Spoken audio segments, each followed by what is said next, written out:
Kailangan ko makalabas dito. Nawawala si Juana. Hindi ko alam kung saan napunta. Wala sa kwarto niya eh.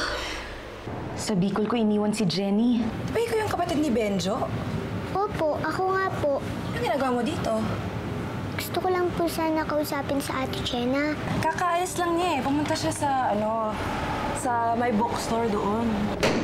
Ano nawawala si Bebeng? Ba't mawawala si Bebeng? Hindi naman naalis ang hindi nagpapaalam yun ah. Kuya Benjo. Ano ang ginagawa mo dito?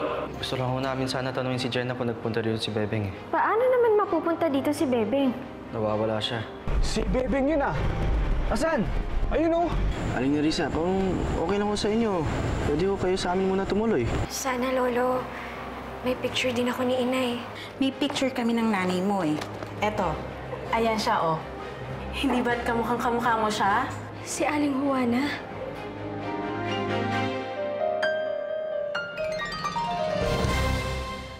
Ano? Ito si Juana? Ang kaibigan mong tumakas sa mental? Oo, Inay. Siya yan. Siya si Aling Juana. Pero anak, si Nerissa to eh. Siya ang tunay mong ina. Jenna naman. Baka naman nagkakamali ka lang, anak.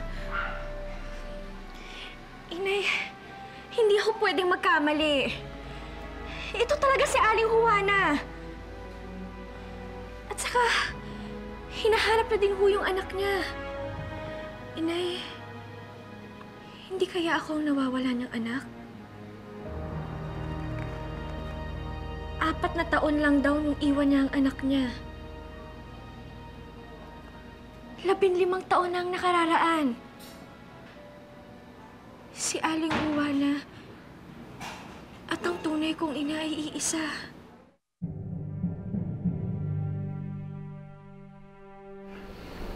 Nakakasiguro ka ba sa sinasabi mo, Sonia?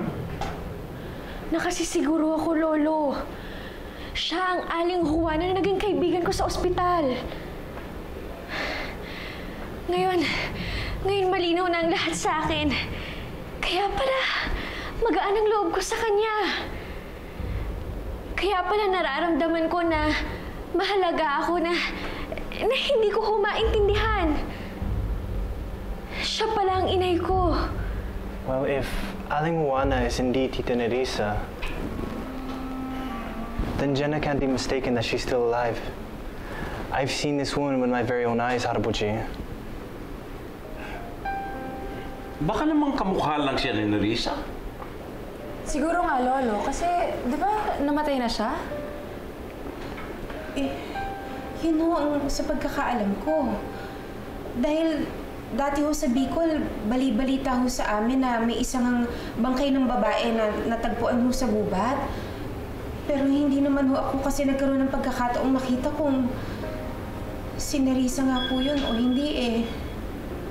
Mabuti pa. Pumunta tayo sa mental institution na yun. Alamin natin kay Dr. Sobrano. Let's find out once and for all. Alam mo, Lisa, ngayon na pa talaga kayo pupunta sa Bicol? Oo. Bebeng, kailangan ko na kasing kumilos kaagad para mahanap ko na yung anak ko. Bakit ka biglang nalungkot? Aminis ko po kasi kayo eh. Dahil sa inyo, parang nagkaroon ulit ako ng nanay. Ako, mamimiss rin kita, Bebeng. Kasi dahil naman sa'yo, para ako nagkaroon ulit ng anak. Pero huwag ka mag-alala, ha? Pag nahanap ko na yung anak ko, babalik ako dito sa Maynila. Kami ng anak ko. Bibisitahin ka namin. Talaga? Oo. Sana nga makita niyo ng anak niyo para maging masaya na kayo. Ready na kayo? Ay, oo. Tara na, kuya. Hatid na natin si Aling Nerissa sa terminal. Sasagulit na tayo sa restaurant, ha? Meron akong kailangan kausapin, eh. Sige lang. Tara.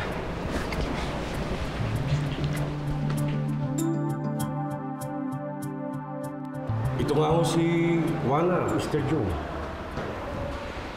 Paano siya napunta rito? Dinala ho siya sa akin ni Dr. Vergara galing ng probinsya.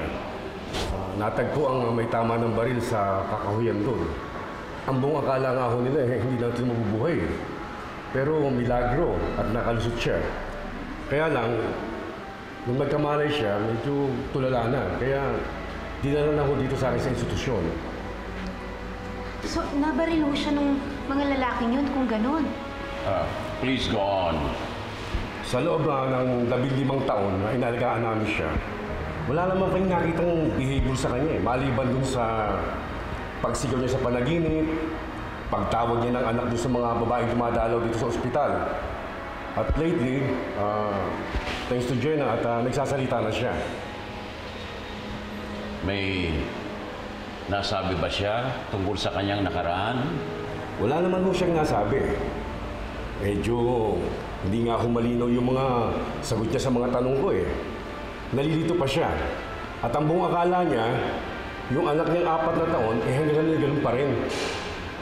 Pero normal ho yun sa isang schizophrenic na patient. Bago ho tumakas si Aling Juana, sinabi po ni Flor na may naaalala ulit siya. Dok, ano ho yung naaalala niya? Ay, oo. May naalala nga siya. Naalala na niyang pangalan niya. At anong pangalan ang sinabi sa iyo ni Juana, Dr. Sembrano? Nerissa? Siya daw ho si Nerissa. Diyos ko, siya nga ang nanay ko. Lolo, buhay si Inay.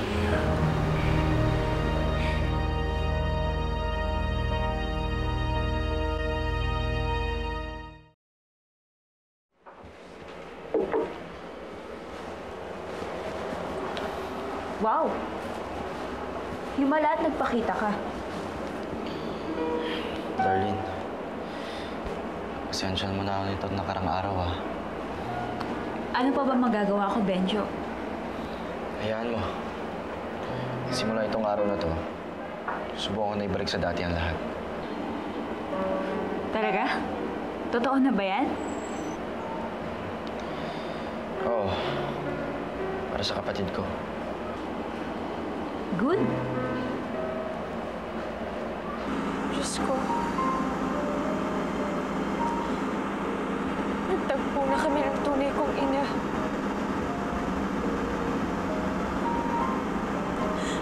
Bakit kailangan namin magkalayo ulit? Hindi pa masapat lahat ng paghihirap niya.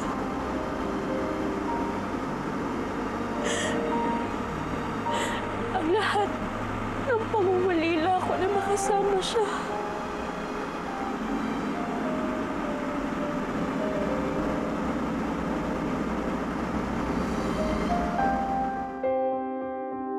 Nag-ipon ng maraming pera si Kuya Benjo, kaya niya naipatuloy yung restaurant na ito. Tinus niya yung maraming suntok para lang makapera kami. Hi. Ano gusto mo? Bigyan niyo na lang po ako ng juice. Saan niyo po gusto mo po?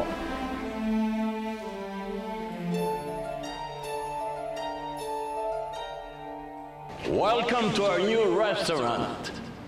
Tuloy-tuloy. Jenny, paglaki mo, ikaw ang gagawin kong manager dito. Gusto mo?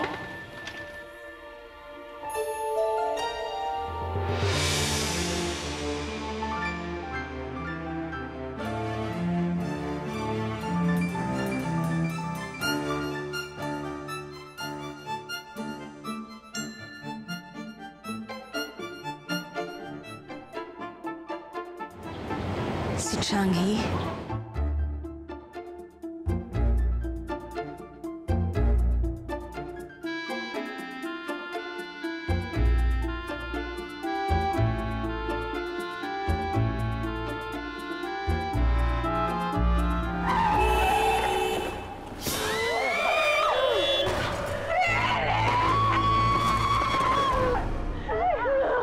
Bitawan niyo ako, anak! Anak ko! Anak ko! Anak!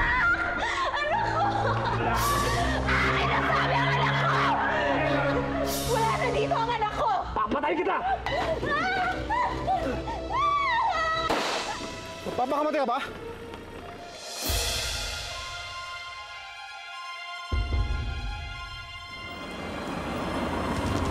Nakita ko na lang po sa inyo yung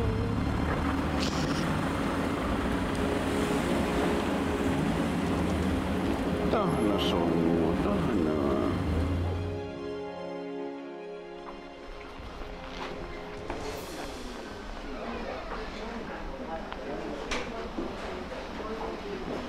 Aling Nerissa, okay lang po ba kayo?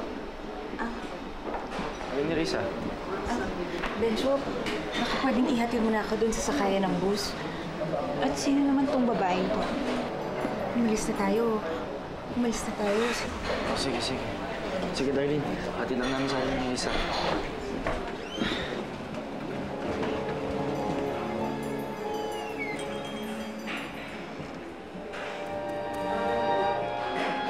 Sino kaya yung Nerissa ngayon? Ano? Ano po si Nerissa? Yes, Mommy. Na-confirm namin sa doktor na nag-alaga sa kanya for so many years. That's impossible. Patay na si Nerissa. Bakit imposible? Eh, hindi naman tagpuan yung bangkay niya dati. You know, that's a lot of crap. It's no crap, Mommy. Buhay ang nanay ni Jenna. Buhay siya.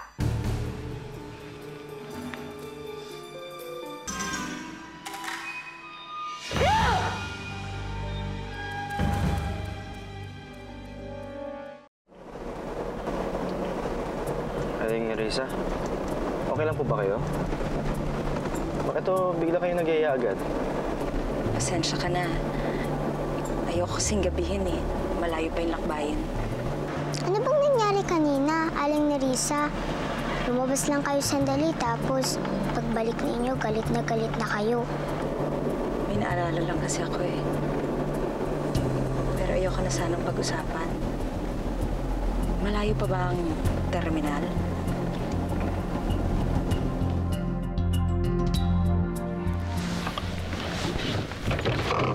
Ma'am.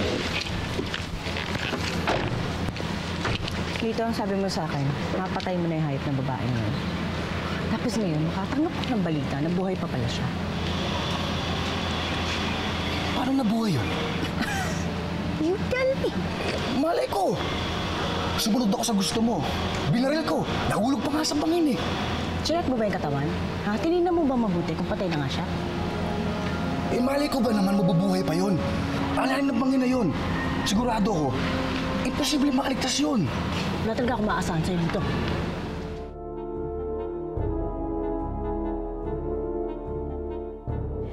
Kasalanan mo kung bakit namatay si Philip Changi. Kasalanan mo kung bakit nagkahiwalay kami ng anak ko. Hindi kita mapapatawad sa ginawa mo. Patawarin ako ng Diyos pero sinusumpa ako pagbabayaran mo lahat ng kasalanan mo sa akin. Pagbabayaran mo lahat ng kasalanan mo. Buti na lang naitago pa ni na Flor tong gamit ni Nerissa.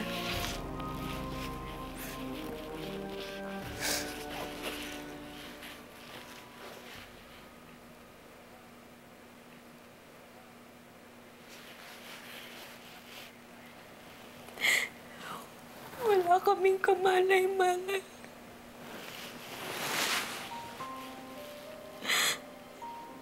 Siya pala ang inay ko. At ako pala yung hinahanap niya. Ako pala yung anak na hinahanap niya. Naalala ko yung sakit na naramdaman ko nung mahiwalay ako sa kanya. Pagdaraanan ko na naman ba yung sama ng loob na yun? Ilang ulit na kami pinaghiwalay ng pagkakataon.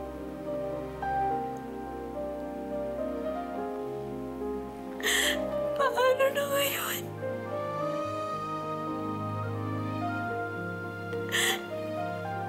Saan ko hahanapin ang nanay ko?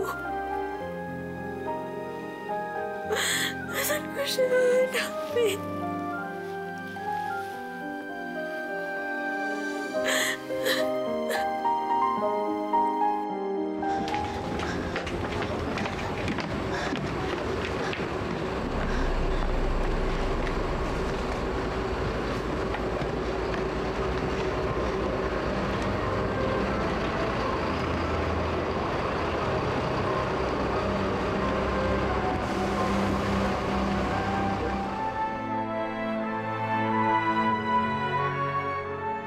Dito na ulit titira ang kapatid mo at ang asawa niya. Paano na lang kami ng anak ko? Saan kami lulugar sa bahay na to? Ayoko nang bumalik sa pagiging pulubi. Sabihin mo lamang kung sino ang nililipit. Kapag ipapalibing, kami na bahala.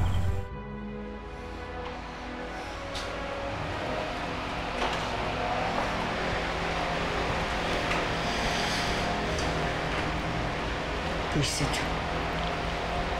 Buisit! Buisit silang lahat! Juliet, ano ka ba? Will you please calm down? Paano mo kakalmado? Hindi ko pa nga nadidispatcha yung anak. Eto't bumabalik na naman yung nanay mula sa hukay na yung tagal ko na ibinaon. Anong gagawin ko? Anong gagawin ko?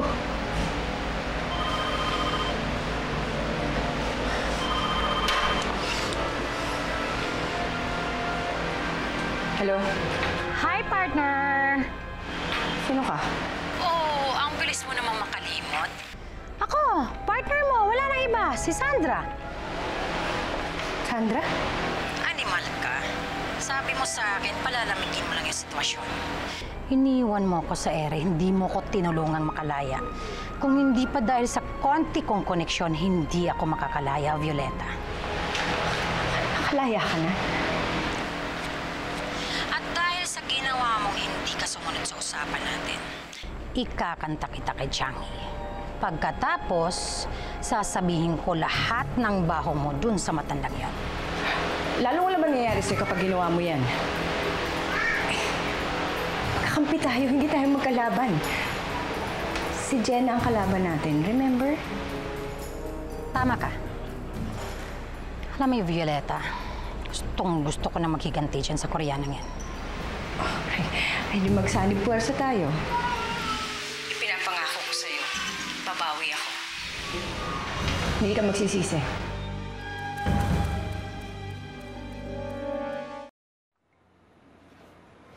Jenna, are you alright? Joshua, kailangan mo akong tulungan. Kailangan tayong kumilos agad para mahanap si Inay. How do you want me to help? Nung pinahanap niyo ako ni Lolo, di ba pinapapublish niyo yung mga litrato ko sa dyaryo? Baka naman pwede nating gawin yon sa mga picture ni Nanay. Sige, it's not a problem. Is that the picture? Sure, Jen, it's not a problem. I can help you. Salamat, Joshua. We'll find your mom. Don't worry. Sa table 8 ba okay na yung order nila? Okay na. Yung sa table 1, pakiayos na lang after nilang kumain na. Ah, sige.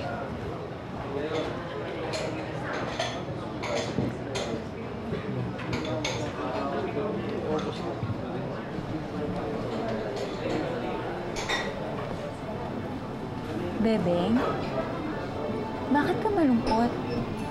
Naalala ko kasi si Aling Nerissa. Gustong-gusto niya ako sinusuklayan. Huwag ka nang malungkot. Gusto mo, labos na lang tayo mamaya.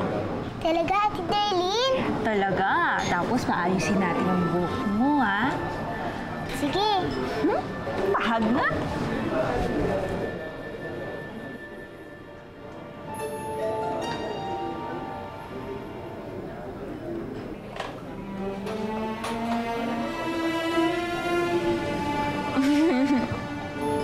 Excited ka na?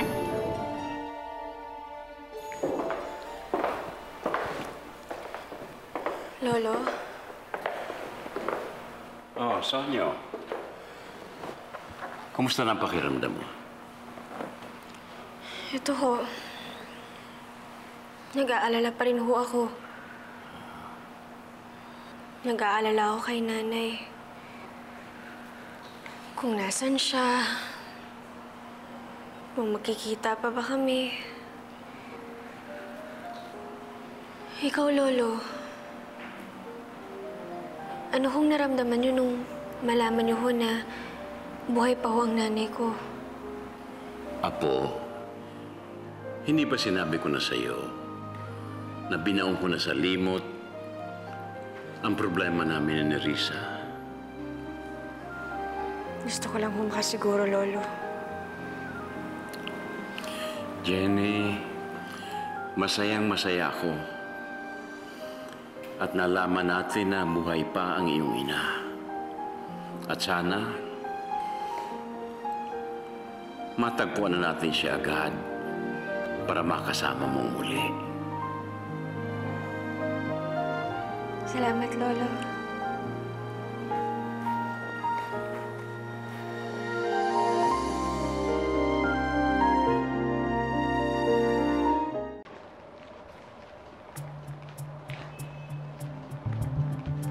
Manang, meron ho ba kayong kilalang Jenny Jung? Wala akong kilalang ganung pangalan. Salamat po.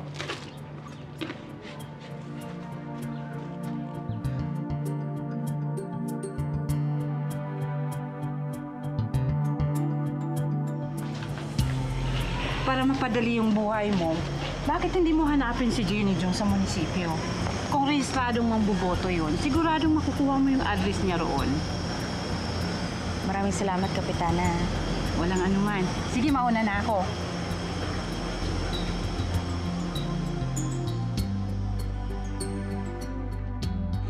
Pasensya na po, pero wala pong nakarehistrong Jenny Jong dito.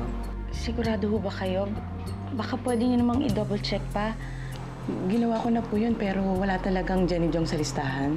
Meron ho ba kayong kilalang Josefina? Ay, wala po akong kilalang Josefina eh. Salamat po. Sige po.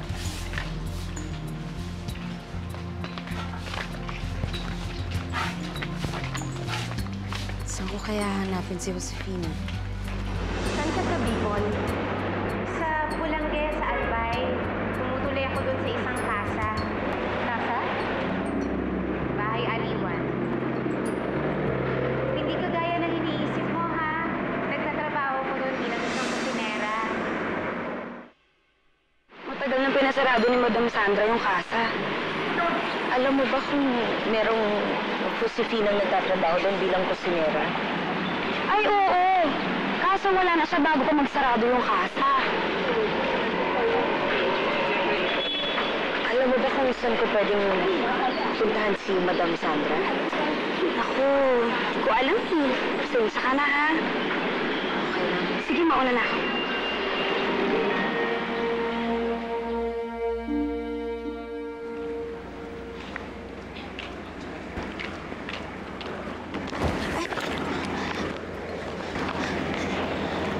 Ano ba? Di mo naman tinitingnan yung nilalakaran mo eh. Pasensya na. Akin na nga yan. Modus operandi niya yan eh. Tapos nanakaw kayo. Hindi naman ho ako magnanakaw eh. Ano tinitingin-tingin mo? Nagbabakasakali lang ako kilala mo yung anak ko eh. Jenny Jung ang pangalan niya. Eh, wala akong kilalang Jenny Jung. Sandali. Tama ba yung narinig ko? Jung? Jung sabi mo? Jenny Jung. Koreana ang anak ko. Nalita ko, pinaghahandaan na nila yung kasal nila. They're throwing an engagement party very soon para maging official na ang lahat. Iisa na lang ang alam kong paraan para makabangon ako sa nangyari sa amin dalawa ni Jenna. Hey, ano yun? Lalayo na ako. Sa Amerika na lang ako magte-training coach. Pag sinabi na ho ni Joshua sa mga kamag-anak niya na engaged na kami, at kapag nalaman na ho ng buong angkan namin ni Lolo Changi, tuloy na ho talaga ang kasalan.